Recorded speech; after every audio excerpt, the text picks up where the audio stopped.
et entretien qui avait pour but de préciser l'histoire de la dette, et qui avait pour but d'expliquer aux naïfs, comme Bibi, de la macroéconomie, qu'en réalité, les plans successifs de taillage, de rafistolage, là, quand on coupe au coin les déficits budgétaires, quand on réalise des économies de bout de chandelle sur les frais de fonctionnement de tous les ministères, c'est-à-dire à peu près 8% à chaque président depuis Fabius, pourquoi ça ne résolvait en rien et pourquoi ça ne diminuait jamais le volume de la dette qui ne cessait d'augmenter. Elle était en 2012 de 1800 milliards et là un peu plus de 2000 je crois.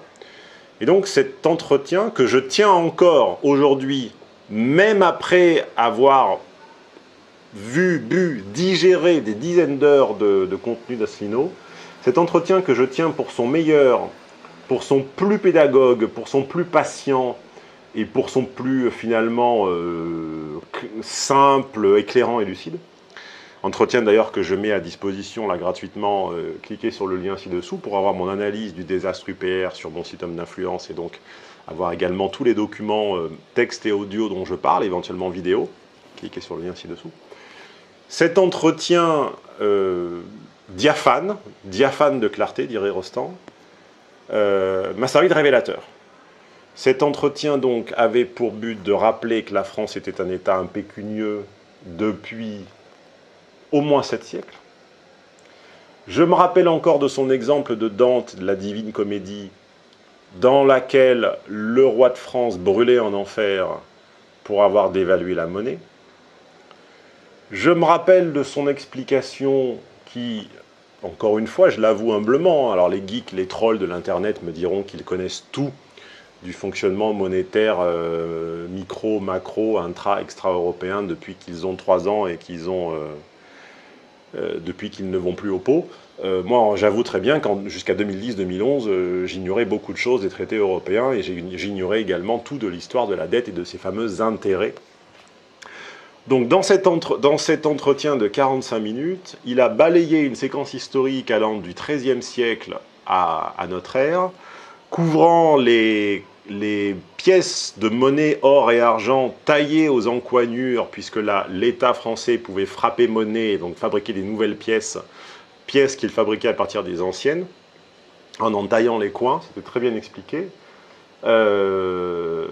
Puis le remplacement progressif par la monnaie fiduciaire, fiduciaire du latin je ne sais quoi, enfin latin-italien fiducia, la confiance. La monnaie fiduciaire, c'est cette monnaie papier dont la valeur symbolique, la valeur en boutique est bien plus importante que le papier sur lequel elle est frappée.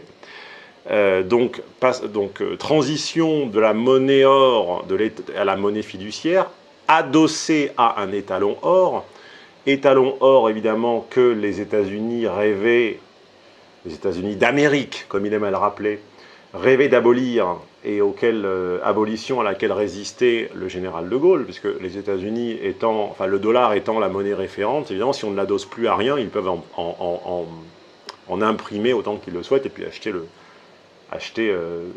ce qui leur passe sous le nez. D'où les fameux accords de Bretton Woods, cassés à la mort de De Gaulle, et pour finalement tenter de couper l'herbe sous le pied d'une inflation qui ne pouvait être que galopante avec une monnaie non adossée à un étalon physique.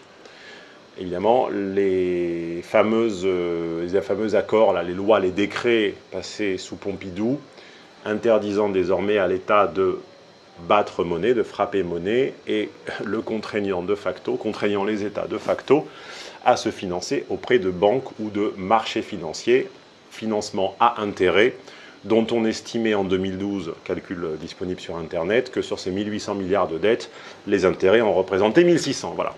Tout cela, je vous avoue, avec une grande humilité, que je l'ignorais et que je l'ai découvert par cet entretien, puis bien d'autres choses. Bien d'autres choses, comme par exemple le caractère extrêmement coercitif des traités européens, et c'est en digérant, en avalant le contenu des conférences très bonnes je le dis sans l'ombre d'un remords et en toute franchise, de François Asselineau, enfin très bonne sur le fond, un petit peu ennuyée sur la forme parfois, mais très bonne sur le fond, puis c'est un conférencier qui vous le dit. Je me suis intéressé et j'ai lu. Oui. Hein, quiconque fait profession de faire lire ses contemporains a, selon moi, connaîtra déjà la rédemption. Et donc de faire lire les traités européens et de faire prendre conscience, hein, c'est sa gifle de réalisme à lui.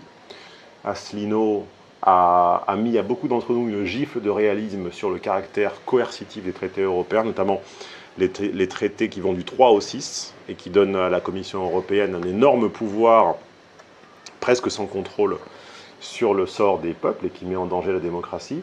Les articles 5 à 121 qui sont très pessimistes sur l'état de nos retraites. Les 32 et les 63 qui imposent la libre circulation des capitaux, marchandises et services et qui donc empêchent même nos Montebourg et nos pseudo-antimondialistes de lutter contre les délocalisations. Les 38 et les 39 sur l'agriculture. L'article 42 qui subordonne nos décisions géopolitiques à celles de l'OTAN et donc aux États-Unis d'Amérique. L'article 48 qui place tout changement, qui subordonne tout changement à un référendum à l'unanimité des États membres. Le 49A, alors c'est le plus fameux, et le 50, alors il s'appelle 49A dans un des traités, 50 dans l'autre, c'est parce qu'en fait il y a deux traités européens, il y a le TUE, traité de l'Union européenne, et il y a le TFUE, traité de fonctionnement de l'Union européenne. Hein. Donc ça, c'est le fameux qu'a enclenché le Brexit, qui a enclenché la Grande-Bretagne et qui a donné le Brexit. Les 67, 77 et 79 qui nous empêchent de rétablir durablement des frontières et donc de lutter contre l'immigration massive.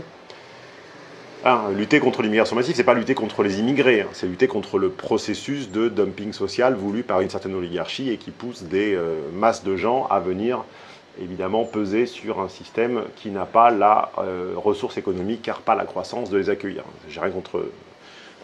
Arrêtons les conneries, hein. Lutter contre l'immigration de masse, c'est pas lutter contre les immigrés, c'est au contraire mieux traiter ceux qui sont déjà là.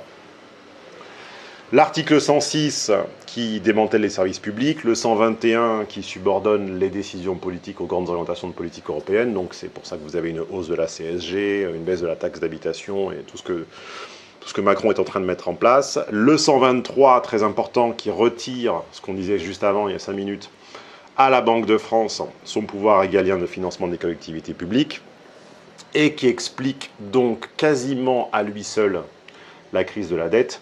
Les 168 et 169 qui assujettissent la santé aux intérêts des marchés, hein, d'où l'état pitoyable de certains de nos hôpitaux, condamnés à rembourser avec l'argent qui aurait servi à acheter des soins et des compresses.